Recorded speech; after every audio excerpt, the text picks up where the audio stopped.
మంచం వేసుకుని ఎందుకు కూర్చున్నామంటే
సగం స్నానం చేసి సగం చేయకుండా ఉంటారా మీరు?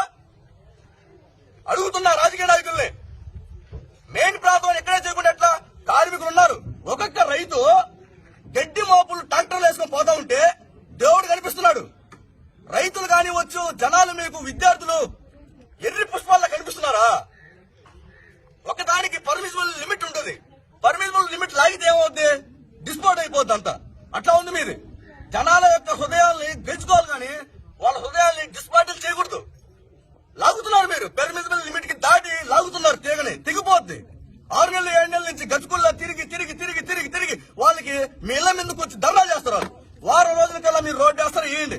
వేయకపోతే ఎమ్మెల్యే గారి ఇంటి ముందుకు వచ్చి, ఎంపీ గారి ఇంటి ముందుకు వచ్చి, అలాగే గుంటూరే పెద్ద దూరం కాదు, ట్రైన్ ఎక్కితే 4 గంటలు, నారా లోకేష్ గారు, చంద్రబాబు నాయుడు గారు ఆఫీస్ ముందుకు వచ్చి లీటర్ పెట్రోల్ ఖర్చు అంతే. లీటర్ పెట్రోల్ ఖర్చు. మిమ్మల్ని ధర్నా చేయం, ఏం చేయం. అట్లాంటి మూర్ఖపు నా కొడుకుని. ఎందుకంటే చిన్నప్పుడు మా తాత వాళ్ళు మిఠాయి వేస్తుంటే 7 సార్లు నూనెలో చేయబెట్టి బోండాలు తీసుకోండి. నేను బయట పడవు. దయచేసి ఈ ప్రాంతం మా ప్రాంతం చాలా ఇష్టము. రోడ్లు వేస్తే వేయండి, ఏమంటే ఏమని చెప్పండి. వారం కల్లా ఏ నివేదిక చెప్పండి. సగం రోడ్లు వేసి సగం రోడ్లు ఆపితే మాత్రం ఇది చాలా టూ మచ్. జనాలందరినీ తీసుకొని మీ ఇల్లు ముట్టడిస్తాం తెలియజేసుకుంటూ. స్పందన లేదంటే మేము కదిలేదు లేదు.